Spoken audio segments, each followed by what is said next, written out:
Sabi sa kanya, kasama sa mandato niya is i-revive ang priesthood at saka i-rebuild ang temple. So pareho niya yung nagampanan, pero nasa na pareho.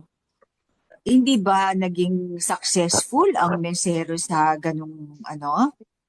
Kasi nawala din ang kanyang ginawang nirevive na priesthood, tapos yung templo niyang ipinatayo ay nakuha pa ng iba. Anong masasabi niyo mga kapatid sa ano?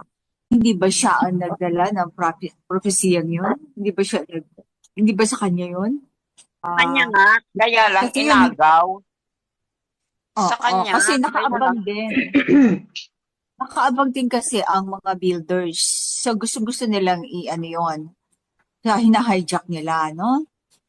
Hindi, babalik tayo dun sa ano.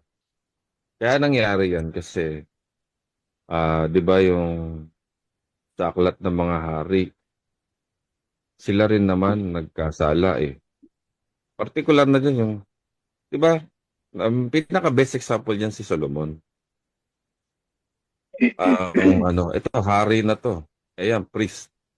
Itong mga priest, um, meron silang nakalimutan o meron silang nakaligtaan. Hindi nila nasunod yung mandato nila. Yan ang naging problema. Kasi ano ba yung mandato ng mga priest? Di ba simple?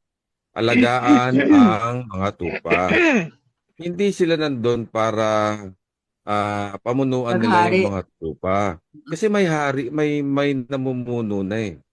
May namumuno na. Kaya lang ang pagkakaintindi nila doon sa mandato na binigay sa kanila ng mensahero ah, na ano na nabaptize sila sa ilalim ng ano ng Aba at saka ng King Yahweh sa Mm. pangalan ng dalawang dakilang ano pangalan. Mantakin ninyo ano nag-iba yung takbo ng ano pagkaunawa nila.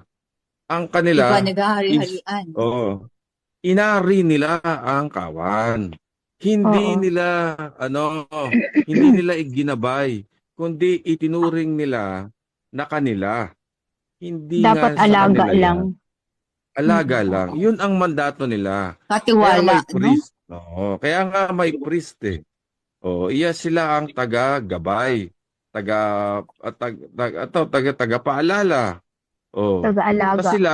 Na sila naman ay ginagabayan ng mensahero.